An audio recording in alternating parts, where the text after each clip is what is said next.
세요? 주여. 네. 골목 상권이 잘 지켜져야 되는데 오늘은 대기업의 힘을 좀 빌리도록 하겠습니다. 어느덧 여러분 연말입니다. 우리 인생에서 다시 돌아오지 않는 2024년도 마지막 주일 예배입니다. 지금 여러분이 보시는 두 개의 사과는 사과 나왔나요? 예, 하나는 곶감이 되었어요. 사과가 상한 사과도 우리는 사과라고 말을 하고 싱싱한 사과도 사과라고 말을 합니다. 그렇죠? 여러분께 만약에 드린다면 여러분께 무엇을 드릴까요? 싱싱한 사과를 드리겠죠. 상한 거 여러분 드시고 배 부여잡고 집에 가고 싶으세요? 네. 이 연말 황금 같은 시간 배를 부여잡고 누워 계시고 싶으세요? 네, 그런 분이 없으시죠? 우리가 먹는 음식은 신선함을 유지하는 게 아주 중요합니다. 어쩌면 믿음도 그런 것 같습니다. 성령 충만한 믿음도 믿음이라고 말하고 곰팡이가 곳곳에 피어 있는 믿음도 믿음이라고 말할 수 있습니다. 우리 기왕 믿음이라고 말할 때 기왕이면 우리들의 믿음이 신선한 믿음이기를 바랍니다. 로마서 14장 2절 보시면 성경은 종종 믿음을 어떤 음식에 비유하곤 합니다. 그래서 로마서 14장 2절을 보면 믿음을 모든 상황에 적용할 수 있는 사람이 있고 때때로 하나님이 주신 자유를 깨닫지 못한다든지 아니면 스스로 제한을 걸어서 믿음이 주는 기쁨을 다 누리지 못하는 분들도 있다고 말합니다. 그런 두 부류의 사람을 일컬어서 모든 것을 먹을 만한 믿음이라고 표현했고 또 어떤 분은 뭐만 먹어요? 채소만 먹어요. 돼지고기, 소고기 그 맛있는 거 못 먹고 치킨 못 먹고 채소만 소화가 된다는 거예요. 그런 믿음도 있다라고 이렇게 비유를 하는 거예요. 보통 믿음을 먹는 것에 이렇게 비유를 하곤 합니다. 2000년 초반에 냉장고 제품들에서 이 냉장실에 싱싱고라는 별도의 공간이 만들어지기 시작했습니다. 지금은 뭐 당연한데 2000년 1990년대 후반이라서 2000년대 초반에 슬슬 냉장실에 별도의 공간이 마련되기 시작했죠. 이 공간은 특별한 종류의 음식을 아주 싱싱하게 보관하기 위해서 개발된 겁니다. 거기에는 과학이 숨겨져 있죠. 보통 냉장실이 몇 도 정도 되나요? 100도? 주여. 네. 이 집에 하나님의 은혜가 있기를 바랍니다. 본인의 믿음의 온도를 말한 것 같아요. 내 믿음이 100도다 지금. 그래서 100도에 맞게 파란 옷을 입었어요. 차가운 파란 옷을. 좀 믿음을 식히고 싶다. 너무 뜨거워서. 보통 냉장실이 한 5도 정도 된다고 해요. 근데 싱싱고는 0도에서 5도 사이를 유지한다고 합니다. 같은 냉장실에 있어도 그 공간만 온도가 좀 더 낮죠. 그래서 냉동실보다는 덜 차갑고 냉장실보다는 더 차가운 이 중간의 온도를 유지하는 겁니다. 그래서 이곳은 주로 어떤 음식을 담냐면 얼려지면 맛이 없어지는 생고기라든지 생선 이런 것들을 보관하게 됩니다. 요즘에는 어느 정도냐면 이제 AI가 도입돼서 이 온도를 자동으로 냉장고가 맞춰줘요. 자동으로 딱 보고 음식을 보고 맞춰준다고 합니다. 싱싱함을 유지하는 것은 그냥 그 자체로 놔두면 계속 신선한 게 아니라 그만한 비법이 있어야겠죠. 냉장고 안에 그런 공간이 필요하듯이 우리 안에 삶의 자리에 싱싱한 믿음을 유지하기 위해서 그냥 가만 놔두면 신선해지는 게 아니라 그만한 신앙의 비법이 있어야 될 줄 믿습니다. 물론 우리가 이런 것들을 하냐 안 하냐에 따라서 구원이 취소되고 그런 것은 아닙니다. 하지만 살면서 주님이 주신 충분한 자유를 다 누리고 가지 못한다면 이거 얼마나 안타깝겠어요. 그렇죠? 마치 내가 갖고 있는 게 자유이용권인데 입장권 내지는 빅3 정도라고 착각하는 것과 같습니다. 신선하게 유지해야 하는 것은 음식만이 아닙니다. 우리의 믿음도 신선하게 유지해야겠죠. 어떻게 하면 신선하게 믿음을 유지할 수 있을까? 2024년을 마무리하고 2025년 더 싱싱한 믿음으로 살아갈 수 있기를 바라면서 신선한 믿음을 유지하는 우리 법에 대해서 함께 나눠보도록 하겠습니다. 우리 한번 첫 번째 읽어보실까요? 시작. 언제 끌려가고 언제 이끌어야 하는지 알아야 합니다. 아멘. 신앙생활을 하다 보면 많은 분들이 느끼실 텐데 우리가 때로는 이게 주님께 끌려가야 될 때가 있습니다. 주님이 앞서가고 내가 이렇게 끌려가네요. 그리고 나는 생각이 없었는데 뭔가 주님이 마음에 감동을 주셔서 내가 그것을 하게 된다면 이것은 내가 먼저 이끈 건 아니죠. 주님이 우리의 마음을 주셔서 내가 이끌림을 당하는 거죠. 그러니까 끌려가는 것이죠. 때로는 우리가 신앙생활에는 이렇게 끌려가야 되는 경우도 있는 반면에 때로는 우리가 어떻게 해요? 우리가 적극적으로 나아가야 되는 경우도 있어요. 적극적으로 나아가야 되는. 주도적으로 뭔가를 이끌어고 누군가의 손을 잡고 일어나 가자 이렇게 이끌어야 될 때가 있다라는 겁니다. 우리가 보통 끌려가는 것을 어려운 말로 뭐라고 말하냐면 우리 한번 따라해 보실까요? 수동. 끌려가는 걸 수동이라고 말합니다. 그러면 내가 주도적으로 뭔가를 딱 이끄는 것을 뭐라고 말할까요? 능동이라고 말합니다. 능동이라고 말합니다. 자동, 능동 거의 똑같은 말. 내가 봤을 때는 능동이 더 자동이 더 맞는 말인 것 같은데 오늘은 능동으로 할게요. 그것은 능동이라고 말을 해요. 여러분 만약에 여러분이 먹고 싶지 않은데 누군가 먹으라 그랬어요. 그래서 내가 먹게 됐어. 이런 건 능동일까요? 수동일까요? 이런 수동이죠. 내가 너무 배고파. 근데 엄마가 아직 먹으라고 말도 안 했는데 내가 막 주섬주섬 먹었어. 막 이렇게 막 손으로 막 먹었어요. 그럼 능동일까요? 수동일까요? 네, 능동이에요. 자동이 맞는데 오늘 능동 쓴다고 말했죠. 능동으로 써주세요. 자동이 원래 정답이에요. 오늘 능동으로 써주세요. 자, 그렇습니다. 이렇게 내가 뭔가 누군가에 의해서 이렇게 이끌림을 당하는 것은 수동이라고 말을 하고, 그리고 내가 적극적으로 누군가의 손을 딱 잡고 가자라고 확 이끄는 것은 능동이라고 말합니다. 신앙생활을 하다 보면 이렇게 능동의 자리가 있고 수동의 자리가 있는데 이 두 가지를 능수능란하게 왔다리 갔다리 하면서 잘 신앙생활하는 사람이 어떤 믿음이냐? 신선한 믿음을 가진 사람입니다. 이것이 신선도를 유지하는데 아주 중요하다는 것입니다.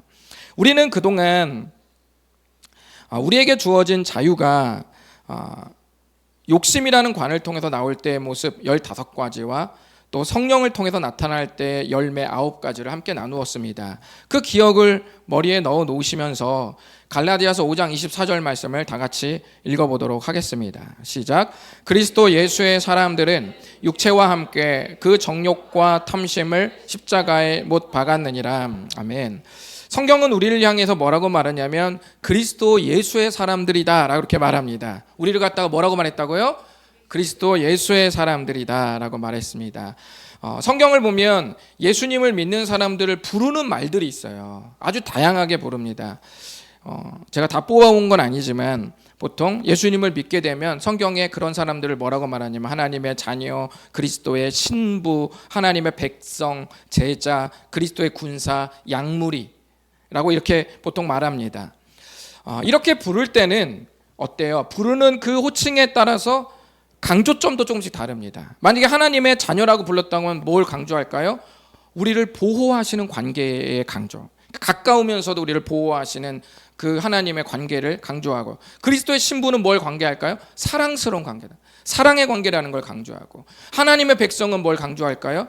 하나님께서 다스리시는 나라에 우리가 들어왔다 라는 걸 강조하고요. 제자는 뭘 강조할까요? 네, 맞습니다. 그게 오늘은 정답이에요. 오늘은 이제 제가 말할게요. 제자는 스승 예수님의 가르침을 받은 사람이다. 나 가르침 받은 사람이다 라는 것을 강조하는 말이고, 그리스도의 군사는 뭘 강조할까요? 네, 이거는 성민 형제가 맞춰줘야 되는데, 군인이 맞춰주셔야 되는데, 그리스도의 군사는 뭘 강조할까요? 영적 싸움을 해야 된다. 그리고 승리해야 된다라는 걸 강조하는 호칭이죠. 양무리는 뭘 강조하는 것일까요? 양고기를 먹는 거?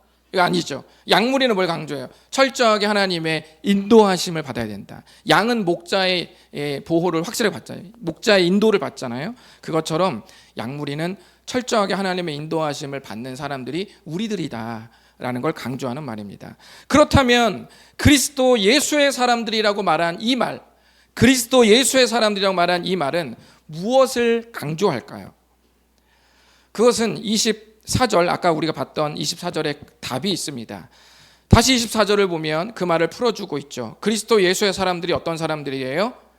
자기의 정욕과 탐심을 십자가에 못 박은 사람들이다. 우리의 욕심도 예수님께서 십자가에 못 박힐 때 같이 못 박은 사람들이라는 것을 강조합니다. 하나님은 이 사실을 우리에게 계속 기억하도록 이렇게 하시는 거예요. 우리도 그때 그 나무 위에서 우리의 욕심을 예수님과 함께 못 박은 사람들이 우리들이라는 걸 강조하는 거죠. 갈라디아서 2장 20절의 말씀처럼 내가 그리스도와 함께 십자가에 못 박혔습니다 라는 고백을 잊지 않게 하는 겁니다. 그게 그리스도 예수의 사람들이라는 말에 그런 부르는 호칭의 강조예요. 그러니까 절대로 육체의 욕심을 위해서 자유를 사용하지 말라는 겁니다. 그런 후에 하나님은 25절에 아주 중요한 말씀을 하셨습니다. 우리 한번 읽어보실까요? 시작. 만일 우리가 성령으로 살면 또한 성령으로 행할지니. 아멘. 여러분, 성령으로 살면 성령으로 행한다라고 이렇게 말했는데 성령으로 살면이라는 말은 뭘까요? 우리 한번 이런 비유를 생각해 보시죠. 만약 여러분이 여름철에 바다를 갔어요. 신나게 여러분이 이 파도에 여러분의 몸을 실어서 막 놀고 있습니다. 튜브를 가지고 막 놀고 있어요. 신나요. 근데 내가 수영은 못해. 그렇지만 튜브 안에서 재밌게 놀고 있어요. 둥실둥실 떠내가는데 어느 순간 갑자기 파도가 조금씩 거세지기 시작합니다. 신나게 노는데 내가 점점 해변가에서 조금씩 멀어지고 있어요. 수영을 못하는데 파도는 더 거칠어져요. 나는 해변에 점점 멀어집니다. 서서히 발을 디디려고 하는데 모래가 슬슬 닿지가 않는 거예요. 점점 내 발이 둥둥 떠 있는 걸 느끼게 되죠. 바닷속으로 꼬르륵 이제 잠기 시작합니다. 튜브가 날아갔어요. 이제 내 몸이 바다에 나 홀로 남아 있습니다. 내려가고 있어요. 그리고 죽음의 공포가 막 밀려오는 거예요. 그럼 내가 소리를 막 지릅니다. 살려주세요. 그때 어떤 형제가 능숙한 수영 솜씨로 나를 구해줬습니다. 그럼 우리가 말할 수 있죠. 내가 누구 때문에 산 거죠? 그 형제 때문에 살았다고 말할 수 있죠. 내 힘으로 살았다고 말하지 않고 그 형제 때문에 내가 살게 됐다라고 우리가 분명히 말할 겁니다. 성령으로 살면이 그 말입니다. 성령으로 살게 되었다 그 말입니다. 내 마음에 믿음이 생기고 새로운 삶이 시작된 것이 내가 한 게 아니라 우리 안에서 누가 도와주셨다는 거예요. 성령님 했다는 거예요. 나는 수면 위로 거친 새로운 세계로 믿음의 세계로 진입하려는 갈망과 나름의 노력이 있었으나 됐어요, 안 됐어요? 안 됐다는 거예요. 계속 꼬르륵 내려가 앉았다는 거예요. 근데 누가 나를 건지고 수면 밖으로 새로운 믿음의 세계로 문을 열어줬어요? 성령님이 해주셨다는 거예요. 그래서 성령 하나님께서 예수님을 믿도록 도와주셨다. 그래서 그것이 내가 성령으로 다시 살게 되었다라고 말하는 말입니다.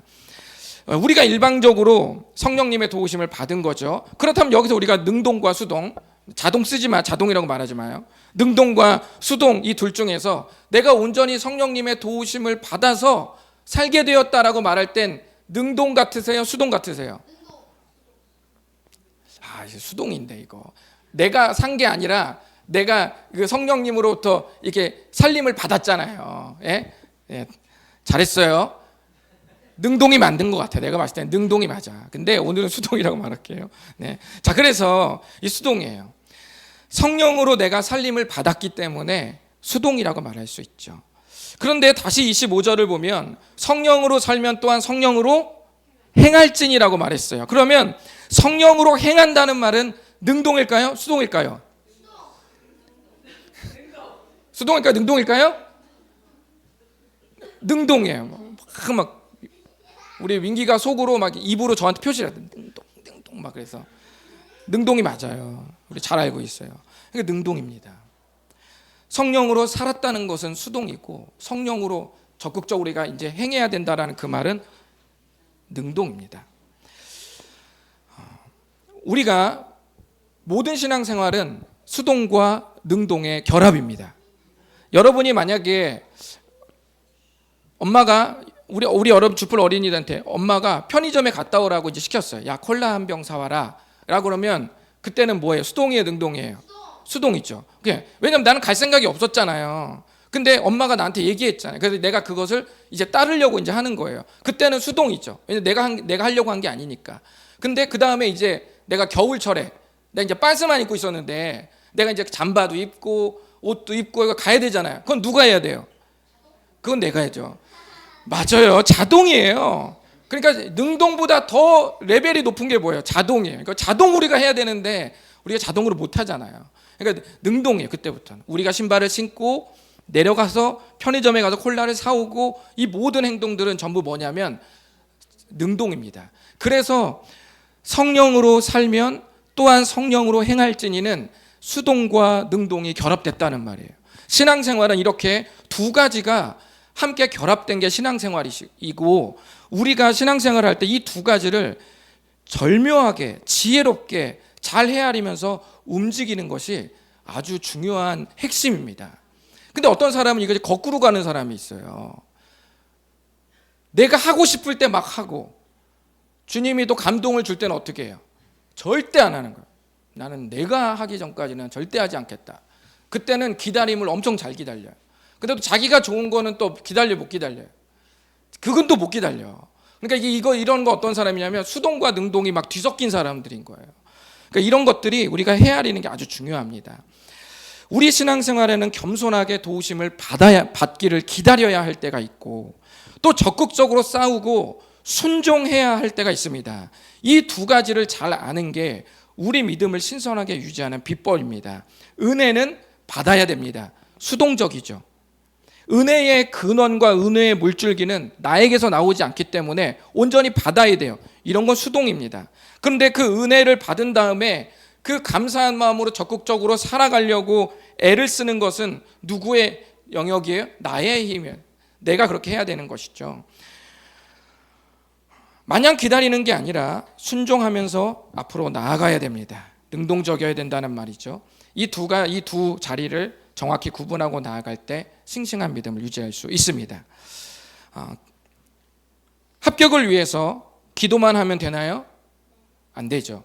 기도하고 책상에 앉아서 공부를 해야죠.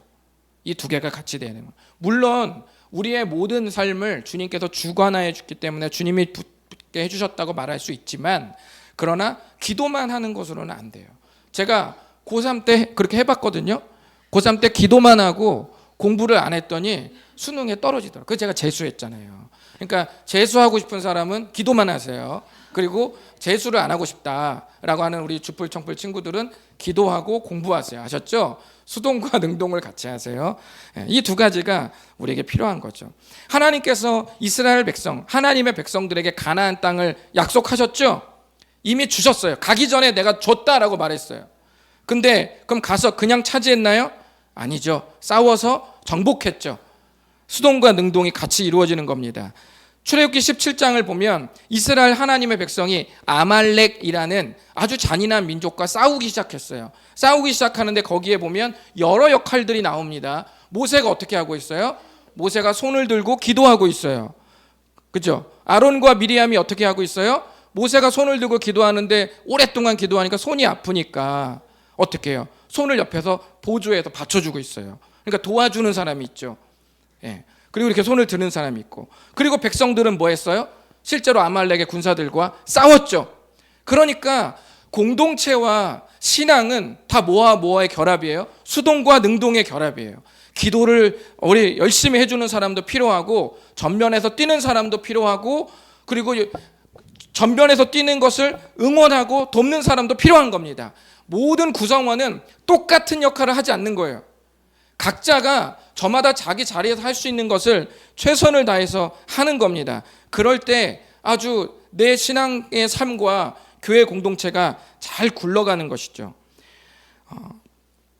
주일날 은혜를 받기 위해서 내가 그냥 주일날 오기만 하면 되나요? 그러면 그래도 은혜가 되죠. 그렇지만 그것보다는 만약에 갈라디아서 말씀을 나눈다, 그러면 갈라디아서 말씀을 읽고 오면 더 좋겠죠. 그렇죠? 그건 내가 할 수 있는 일이죠. 마치 코미디 프로그램에서 야, 나를 한번 웃겨봐라. 한번 웃겨봐. 한번. 내가 웃긴가 한번. 내가 웃나 안 웃나 한번 나를 웃겨봐. 라는 마음으로 은혜를 한번 끼쳐봐라. 한번 은혜를 끼쳐봐라. 라는 마음으로 예배를 드린다면 어때요? 이런 모습은 은혜를 받기가 쉽지 않죠. 물론 이런 경우도 은혜를 받기도 하지만 그것보다는 수동과 능동의 결합이 이루어졌을 때 훨씬 강력한 하나님의 은혜를 경험할 수 있습니다. 예배를 사모하는 마음으로 앉아서 은혜를 바랄 때 예배는 은혜가 됩니다. 오성현을 보지 말고 오성현 너머에 있는 십자가를 보면서 진정한 예배자의 자세를 가지고 갈망할 때, 그럴 때 놀라운 은혜가 나에게 내려지는 겁니다. 제가 내리는 게 아니라 위로부터 하나님께서 내리시는 은혜입니다. 우리의 신앙은 어떤지 한번 점검해 보시기 바랍니다. 여러분의 신앙은 수동과 능동의 오묘한 조화로 날마다 잘 신앙생활 되어지고 있는지 한번 점검해 보시는 시간이 되셨으면 좋겠습니다. 우리 두 번째로 신선한 믿음을 갖기 위해서 무엇이 필요한지 읽어보겠습니다. 시작. 매겨야 합니다. 아멘.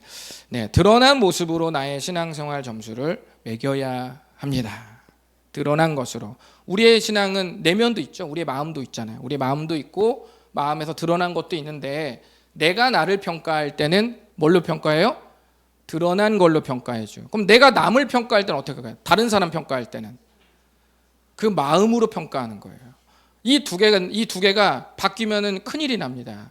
이렇게 돼야 되는 거죠. 예를 들면 실수했어요. 그런데 실수한 것으로 그 사람을 평가하는 게 아니라 그 마음으로 평가하는 겁니다. 그러면 문제가 안 생겨요. 근데 그럼 나는 뭘로 평가하냐? 나를 위해서는 뭐가 건강하고 좋으냐면, 내가 실수했어요. 그러면 어떻게 해야 돼요? 내 마음은 그렇지 않았는데 이렇게 말하면서 실수한 거를 무마하고 덮는 거죠. 그런 게 아니라 내가 나를 평가할 때는 드러난 것으로 적극적으로 그것을 진단하고 피드백해서 고쳐내는 게 나를 위해서는 더 좋은 거예요. 율법적으로 하라는 의미가 아니라 내가 내 신앙을 점검할 땐 드러나는 것으로 점검하는 게 싱싱하다는 거예요. 그게 신선도를 유지하는 게 더 좋다는 겁니다. 그런데 바뀌는 사람이 있죠. 내가 남을 평가할 땐 드러난 걸로 평가해요. 실수하고 말을 잘못했고 했으니까 저 사람은 그냥 못났구나.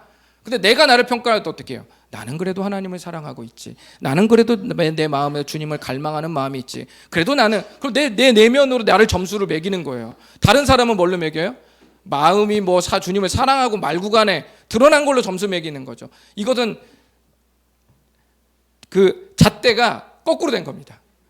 그래서 나는 드러난 것으로 점수를 매기고 남은 마음으로 점수를 매길 때 아주 건강한 관계가 된다는 것입니다. 성경을 잘 보시면 성령으로 살면 성령으로 행하라고 말하면서 그 다음 절에 헛된 영광을 구하면 서로 노엽게 하거나 서로 투기하지 말지니라고 이렇게 좀 말을 했어요. 조금 일어날 수 있는 좋지 않은 일을 조금 이렇게 조심하라고 말을 했습니다. 이거 전부 뭐에 대한 거죠? 관계 같은 거잖아요. 그렇죠? 잘 보세요. 서로 노엽게, 서로 관계죠.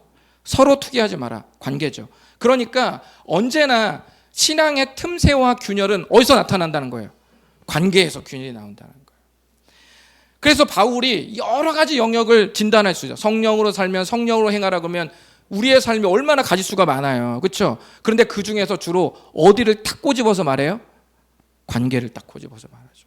서로 노엽게 하거나 서로 투기하지 말아라. 왜 그러냐면 헛된 영광을 구하기 때문이다 라고 말합니다. 헛된 영광은 무슨 말이냐면 스스로 높아져서 자랑하는 걸 말합니다. 그게 헛된 영광이라는 뜻이에요. 스스로 높아져서 자랑한다. 우리 한번 따라해 보실까요? 스스로 높아져서 자랑한다. 네, 그럴 때 헛된 영광을 구하는 모습이 나타난다는 거예요. 그게 헛된 영광이라는 것이죠. 그러면 참된 영광은 뭘까요? 헛된 영광이 내가 높아져서 자랑하는 거라면 참된 영광은 뭘까요? 한번 맞춰보세요. 추측해 보세요. 참된 영광은 뭘까요? 예수님이 높아져서 내 입술과 삶으로 자랑되어지는 것. 그게 참된 영광이죠. 헛된 영광의 반대겠죠. 어렵지 않습니다. 그럼 헛된 영광을 구하고 있으면 무슨 일이 일어나요? 노엽게 하고 투기하는 일이 일어난다는 겁니다. 노엽게 하는 것은 뭐냐면 싸움을 거는 태도입니다. 싸움을 거는 태도. 컨디션이 안 좋을 때 여러분 말하는 거 있죠? 그게 싸움을 거는 거예요. 컨디션 안 좋을 때 오늘 많이 괜찮으세요? 몸이 아파 보여요. 왜 얼굴이 푸석푸석하고 뭐 별로 안 좋아 보여요? 뭐 이렇게 말하고 또 반질반질하다 그러면 내가 뭐 그렇게 힘든 게 하나도 없는 줄 알아요? 막 이렇게 말하고, 뭐 이렇게 말해도 기분이 안 좋고 저렇게 말해도 기분이 안 좋죠. 이렇게 말하는 건 자기 감정 상태를 드러내는 거지만 뭐예요? 싸움을 거는 거죠. 이런 태도를 말하는 겁니다. 마음이 뾰족해 있으면 우리 마음 상태가 헛된 영광을 구하고 있다고 생각하시면 됩니다. 왜냐하면 헛된 영광의 결과물이 노엽게 하거나 투기하는 것이기 때문입니다. 또 한 가지는 뭐예요? 투기하게 된다라고 말해요. 투기는 뭘까요? 질투하는 걸 말하는 거예요. 질투, 시샘하는 걸 말하는 겁니다. 이것은 어디서 일어나냐면 내가 높아지는 걸 뭐라 그래요? 우월감이라고 그러죠. 아니면 내가 완전 바닥까지 내려가는 걸 뭐라 그래요? 열등감이라고 말하죠. 그래서 우월감과 열등감, 위를 찍거나 바닥을 찍거나 하면 그때 나타나는 게 뭐냐면 투기입니다. 위를 찍거나 아래를 찍거나 똑같습니다. 투기가 나타나는데 어떻게 나타나요? 위를 찍으면 어떻게 됩니까? 위를 찍으면 내가 상대를 눌러서 어때요? 어떻게 합니까? 우월감을 증명하고 싶어 하죠. 반대로 열등감, 바닥을 찍으면 어떻게 되죠? 상대를 어떻게 해요? 끌어내려요. 어떻게 해서든지 단점을 찾아서 끌어내려. 그래서 나랑 비슷하게 만들죠.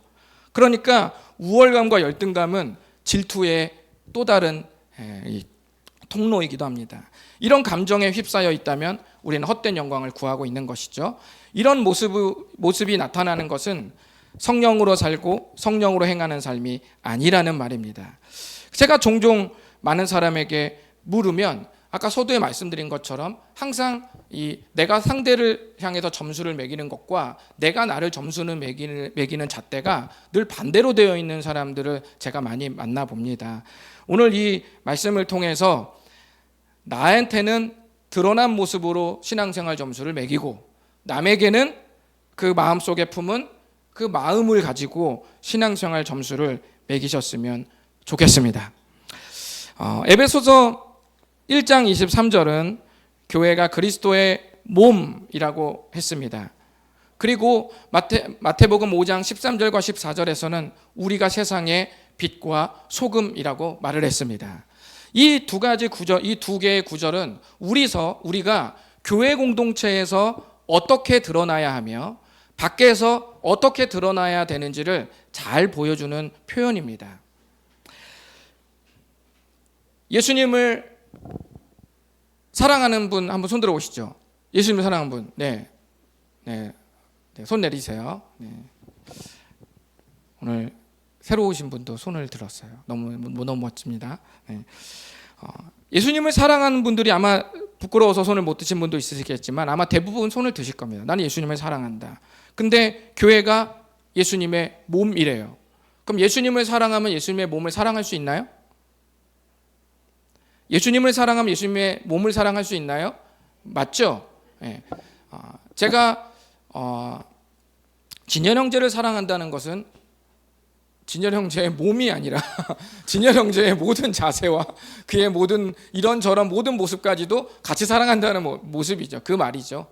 교회를 예수님을 사랑한다는 것은 예수님, 내가 추상적으로 그려낸 이 십자가 뒤에 내가 뭔가 상상 속에 벽화 속에 있을 것만 같은 유화에서 그린 것처럼 액자처럼 마치 그 머리가 이렇게 마치 미용실에서 방금 나온 그 윤기 있는 머릿결을 가지고 찰랑찰랑 거리면서 원피스 입고 우리에게 다가오시는 그 흰 옷 입은 예수님을 사랑하는 그 사랑이 아니라 그 예수님이 이 땅에 실제로 사랑받을 수 있는 모습으로 구현된 것이 뭐라고요?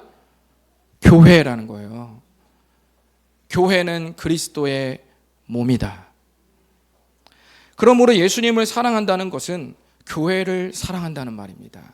그럼 또 한 번 여쭤보겠습니다. 교회를 사랑한다는 말은 교회 식구들을 사랑한다는 말과 같을 수 있나요? 같을 수 있죠. 교회는 건물이 아니니까. 교회를 사랑한다는 것은 교회의 구성원인 교회 가족들을 사랑한다는 말과 같습니다. 그러므로 우리가 이제 이 안에서 교회 공동체 안에서 내 신앙이 드러나는 것은 뭐냐면 예수님을 사랑하는 것. 그런데 예수님을 사랑하는 가장 실질적인 표현은 가시적인 표현은 구체적인 표현은 교회를 사랑하는 것. 교회를 사랑하는 것은 교회의 구성원인 교회 공동체를 사랑하는 것, 그것이 다시 거꾸로 위로 소급하면 예수님을 사랑한다는 것입니다. 그럼 교회 밖으로는 이젠 뭘까요? 우리가 세상의 빛과 소금이라고 말했죠. 기본적으로 세상의 빛이라는 말은 세상이 어떻다는 거예요? 어두운 면이 있다라는 걸 말하는 거예요. 어두운 면이 있다. 그것을 우리가 밝혀야 되는 그 일을 말하는 것이죠. 우리가 세상의 소금이라고 말한 건 뭐죠? 세상이 싱거운 부분이 있다. 세상이 내 입맛에 안 맞는 자리들이 있다. 맛을 누가 내라? 내가 그 맛을 내라 라는 말입니다. 그 세상에 우리가 아주 좋은 건강하고 긍정적인 기능을, 역할을 우리가 하라는 겁니다. 업무 시간에 성경을 보는 것은 건강한가요? 업무 시간에는 업무를 해야 됩니다. 업무 시간에는 업무를 하는 게 건강하죠. 우리가 직장에서는 주로 내 신앙을 성경책으로 기도하는 것으로 표현되기보다는 내가 맡겨진 시간에 최선을 다해서 성실하게 하는 게 그게 신앙입니다. 그게 세상의 빛과 소금이 되는 것이죠. 그래서 하나님께서는 우리들에게 겉으로 건강한 신앙이 되고 싱싱한 믿음을 갖고 믿음의 신선도를 유지하는 그 우리의 삶을 교회 내부와 교회 바깥으로 계속 주님이 신구약 성경을 통해서 가르치고 계십니다. 여러분의 신앙생활은 교회 안과 교회 밖을 향해서 비교해 보셨을 때 어떤지 한번 점검해 보셨으면 좋겠습니다. 2024년에 똑같은 모습으로 2025년을 맞이하면 어쩌면 그것은 2025년이 아닌지도 모릅니다. 2025년은 2024년도의 반복일지 모릅니다. 또 2024년도에 똑같은 모습 2026년도를 산다면 그것은 2026년도가 아닐지도 모릅니다. 그것은 2025년도에 또 다른 반복일지도 모릅니다. 우리가 새로운 주제와 새로운 목표를 걸고 새롭게 내 다이어리에다가 새로운 줄에 새로운 것을 우리가 적어보고 적극적으로 한번 나아가는 우리의 모습들 속에서 주님이 우리에게 그 삶의 그 자리 안에서 수동과 능동의 아름다운 이 결과물들을 만들어내실 줄 믿습니다. 우리가 적극적으로 뛰지만 결론적으로는 제가 묵상에서도 말씀드린 것처럼 우리의 모든 삶은 주님의 손 안에 있습니다. 괜찮습니다. 여러분이 능동으로 달리는 그 모든 여정마저도 주님의 손 안에 있습니다. 그러므로 2025년 싱싱한 믿음으로 새해를 맞이하시고 그 믿음으로 또 한 해를 적극적으로 살아갈 수 있기를 바라겠습니다. 기도하겠습니다. 우리 시간에 기도하시면서 주님, 다시금 내 마음을 들여다봅니다. 주님, 내 신앙은 수동적인 부분과 능동적인 부분이 있는데 나는 수동과 능동을 정말 자동으로 잘 바꿔가면서 나는 잘 살고 있는지 주님, 이 시간 점검해 봅니다.